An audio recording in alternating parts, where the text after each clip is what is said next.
Du coup, je m'appelle Maxime, je suis distributeur pour la société Caribe Distribution. Je suis distributeur indépendant, donc je travaille seul. Et du coup, j'ai sorti Escape from the 21st Century le 27 août en salle. Et c'est la première sortie salle de Caribe Distribution. En fait, à la base, moi, j'ai commencé par un BTS montage, sauf que faire BTS montage pour un monteur, ça m'a un peu détruit dans le sens où tu apprends à faire du reportage télé, qui était vraiment pas du tout une voie vers laquelle j'avais envie de m'embarquer. Donc finalement, j'ai fait une L3 Pro à la Sorbonne. C'était un peu plus une voie de la production, de la distribution. Alors quand je suis arrivé là-bas, je connaissais pas du tout la distribution. J'en avais presque jamais entendu parler. Et finalement, il y a un prof qui nous donnait des cours là-bas, du coup j'ai pu apprendre, comprendre ce que c'était. Je faisais une alternance en simultané, où j'ai pu apprendre toute la partie acquisition, comment négocier des films, et c'est comme ça que je suis tourné un peu par automatisme, on va dire, dans la distribution. Et finalement, comment je me suis lancé, ça a été, comment dirais-je, un coup de tête, où finalement j'étais en festival à Gérardmer, j'ai découvert le film Under the Beavers, et je me suis dit, bon, ça serait dommage de laisser le film mourir en festival et de le voir atterrir sur une plateforme sans aucune sortie salle ou au moins un travail un peu plus poussé. Ce qui fait que du coup, j'ai décidé d'acquérir les droits pour la France et de faire une sortie un peu petite, mais au moins m'entraîner, me faire la main dessus. En tant que distributeur, on voit pas mal de films quand même, que ce soit en festival ou via des liens, c'est-à-dire qu'on demande directement au producteur ou au vendeur international un lien pour voir le film chez soi. C'est aussi l'idée de se mettre à la place du spectateur qui va découvrir le film pour la première fois en salle, dans le sens où, par exemple, pour Hundreds, moi ça a été direct, j'ai beaucoup ri. Quand tu es dans une salle remplie, que tu vois les gens rire comme ça, tu peux pas laisser passer ça, il y a forcément un point d'accroche, il y a forcément un public qui va adhérer. Ça a plutôt bien marché, on a fait 2500 personnes. Pareil pour Hérésie, qui est du coup le deuxième film que j'ai sorti, où pour le coup c'était un film d'horreur un peu plus posé, qui était un peu dans l'ambiance de The Witch. Bon, ça a été un film qui a été à une plus petite échelle une réussite. Et pour Escape, du coup j'ai découvert le film chez moi. Quand je l'ai vu la première fois, j'étais en mode ah, c'est intéressant, mais il y a quand même des points où je suis un peu plus sur la retenue. Et finalement, en y repensant, en fait, le film, il m'a beaucoup travaillé sur la durée. Finalement, au bout d'une semaine, 2 semaines, je me disais, ah, quand même, cette scène, elle était super cool, ça, c'était super cool. Et finalement, quand j'y repensais, au bout de 3 semaines après le visionnage, 3 semaines, 1 mois, je me disais,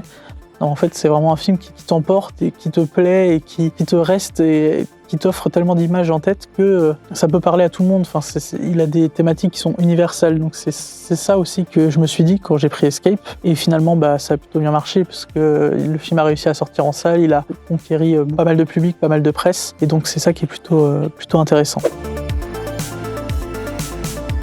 Plus que des films de genre, je dirais que c'est des films qui proposent quelque chose dans leur mise en scène ou dans leurs propos, comme ça a été le cas dans Hundreds où là c'est clairement une proposition visuelle, en tout cas c'est du noir et blanc, du muet, typé cartoon à la Warner Bros. Et c'est ça en fait que j'ai envie de garder, c'est aussi cette idée de se dire ah, j'ai vu un film sur le grand écran et je pense que j'aurais jamais vu ça ailleurs, quoi. J'ai envie de garder cette idée de se dire ah, j'ai vu une proposition forte qui va me rester, même si il y a des choses que j'ai pas aimées dans le film, je sais que je reverrai peut-être jamais ça ailleurs, ou au moins c'est la première fois que je l'ai vu. En tant que distributeur, une fois que la sortie salle est terminée, comme tu le dis, on accompagne le film dans sa vie post-salle, on va dire. Donc en suivant la chronologie, parce que c'est quand même le plus simple. Donc c'est-à-dire une sortie en physique, donc DVD, Blu-ray, une sortie sur les télés payantes et tout ça, Canal, et petit à petit on avance vers Netflix et les grosses plateformes. Mais une fois qu'on a fini cette chronologie et que le film, il peut presque être diffusé gratuitement à la télé, le film va rentrer dans un catalogue qu'on va avoir et qu'on va du coup exploiter soit via des séances comme c'est le cas ici à l'embobiné par exemple, où c'est des séances un peu ponctuelles où on va dire ah, il y a une thématique sur je sais pas, le voyage dans le temps, donc ça serait sympa d'avoir Escape. Voilà, on va faire du catalogue et les gens vont nous contacter pour nous dire ah, on aimerait bien passer le film. Nous aussi on peut contacter ou proposer le film pour des événements et tout ça, mais finalement au bout d'un moment quand un film a fini de faire sa vie, surtout en tant que distributeur indépendant qui travaille seul, une fois que le film a fini un cycle de vie, on le garde en catalogue et je passe à un autre film parce que du coup il y a tout un travail à refaire sur un autre film et petit à petit on enchaîne. Là du coup je vais acquérir mon prochain film bientôt, du coup ça va être le moment de travailler sur la suite, de travailler aussi sur cette nouvelle sortie et tout ça. Pour le cinéma asiatique, je trouve que petit à petit, comme tu dis, Squid Game et tout ça, il y a 2 pans. Je trouve que le cinéma coréen commence à prendre une place quand même assez importante, Alors évidemment, on peut citer Parasite, mais après, il y a de nombreux réalisateurs qui petit à petit font leur place et tout ça. Et après, il y a l'autre pan, du coup, le cinéma chinois, qui lui est tellement fait en vase clos, c'est-à-dire que quand une production chinoise sort, souvent c'est que pour le territoire chinois. Parce que la Chine a tendance à aussi inclure beaucoup de leur mythologie, leurs personnages historiques ou de leur histoire pure dans leurs films, ce qui ne nous parle pas du tout parce que nous on ne connaît pas leurs contes. Et je pense que c'est ça aussi qui bloque beaucoup l'arrivée, comme je disais tout à l'heure. Par exemple, Neza 2 qui est sorti en salle en début d'année, il me semble. Même si c'est le film qui a explosé tout au box-office et tout ça, c'est normal qu'en Chine il explose tout parce qu'il a... déjà c'est une suite d'un film qui avait très bien marché et en plus ça parle d'une mythologie que tous les Chinois connaissent quasiment. Et je pense que c'est une des forces d'Escape from the 21st Century, c'est que il a pas cette mythologie, il se passe dans un univers fictif qui reprend des codes totalement classiques que occidentaux ou pays asiatiques connaissent. C'est un film qui pourrait venir d'un pays, ça pourrait être un film américain ou ça pourrait être un film d'un autre pays qu'on comprendrait quoi.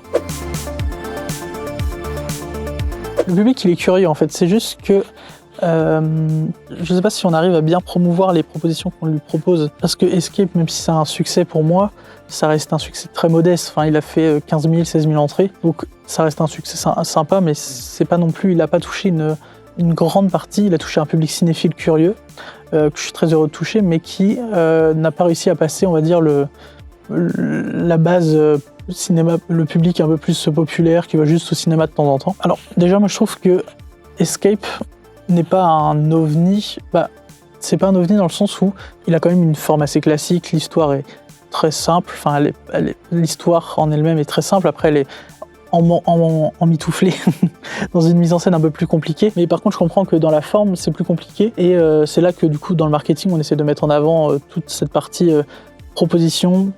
Je pense que pour promouvoir ce genre de film un peu compliqué, comme ça a été le cas avec Hundreds, il faut aussi savoir parler à une base de cinéphiles curieux, en essayant de parler au plus grand nombre, même si moi je sais que quand je sors Hundreds, je vais pas réussir à toucher des centaines et des centaines de milliers de personnes, même si je sais que les gens qui l'ont vu et qui sont pas spécialement habitués à ce genre de cinéma ont beaucoup aimé. Mais c'est aussi, moi je pense, que les films que je sors font fonctionner aussi sur les plateformes parce que c'est des films qui sont très bouche à oreille, très films de soirée où on peut voir ça avec ses amis.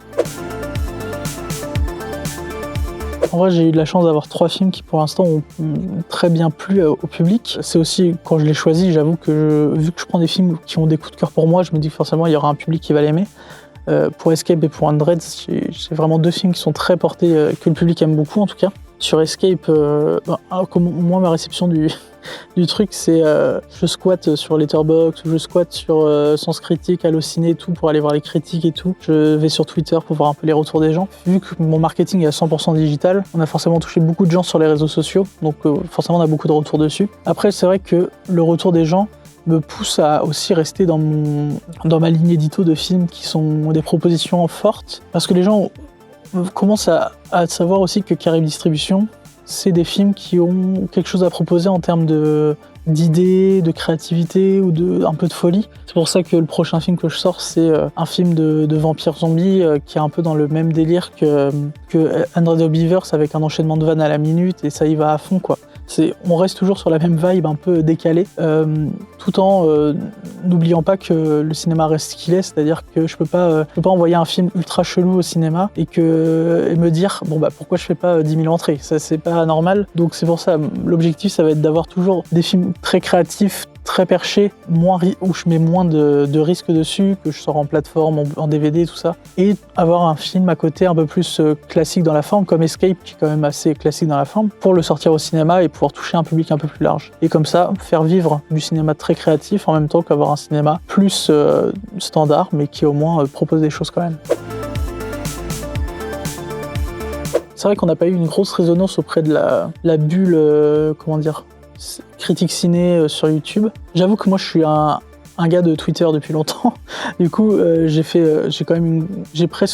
pense que la plus grosse bulle où j'ai été, c'est Twitter. Et c'est là où du coup j'ai eu le plus de résonance vis-à-vis de de Escape, et sur Insta aussi. Parce que j'ai travaillé avec Lucky Time sur la sortie du film, et c'est grâce à eux qu'on a beaucoup communiqué sur Insta. Donc c'est un peu Twitter, Insta, c'est les deux endroits où on a eu le plus de résonance. Les critiques YouTube, je pense que ça a ramené un peu de monde, mais pas tant que ça. Après, quand je vais voir sur les critiques Letterboxd par exemple, je sais qu'il y a beaucoup de gens qui viennent de Antoine Goya par exemple, ou des choses comme ça, et qui ont entendu parler du film grâce à lui sur TikTok, sur machin.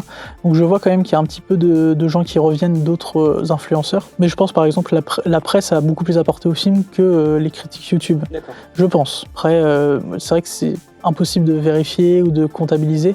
Et de toute façon, je suis content que les gens parlent du film, surtout que quasiment toutes les critiques étaient positives. Et après, et même les critiques pas positives disaient il y a quand même quelque chose, ça c'est bien d'aller le voir. Donc en vrai, je remercie évidemment tous les gens qui en ont parlé, parce que c'est quand même sympa. Je me considère pas comme un cinéphile ultra pointilleux, c'est-à-dire que moi, mes films préférés, c'est Into the Spider-Verse, The Grand Budapest Hotel et tout ça. Enfin, je suis pas un cinéphile qui est ultra pointilleux sur ce qu'il regarde.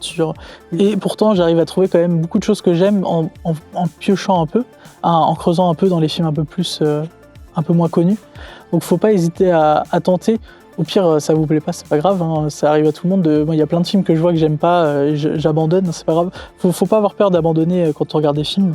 Moi, ça me dérange pas, c'est pas du tout dérangeant de se dire ah bah Escape en fait c'était pas pour moi, c'est pas grave, moi j'aurais essayé. Surtout qu'Escape c'est une proposition intéressante dans le sens où, comme je disais, les gens qui l'ont vu ont toujours trouvé quelque chose dedans parce que c'est autant une comédie romantique qu'un film de science-fiction, qu'un film d'action, qu'un film d'aventure. Donc forcément, au bout d'un moment, tu trouves ton compte. Et c'est ça aussi, dans le cinéma asiatique, il y a beaucoup de choses comme ça aussi. Enfin, le cinéma asiatique, c'est ultra large. Autant tu vas chercher dans les thrillers coréens que dans l'animation japonaise. Enfin, c'est super large. Donc il y a forcément des choses intéressantes. Et puis après, que ça soit faut aussi outrepasser la barrière de la langue, hein, parce que c'est vrai qu'il y a la VF est quand même quelque chose de très important auprès des gens.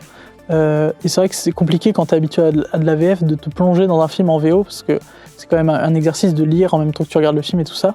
Et je sais que moi je viens d'un endroit où il n'y avait pas beaucoup de cinéma qui passait de la VO. Et du coup, il faut quand même aussi être ultra curieux, y aller et tout ça. Faut pas hésiter à aller chercher sur des sites et tout ça pour essayer de se renseigner aussi. Mais voilà, je pense que je suis pas mal. Très bien.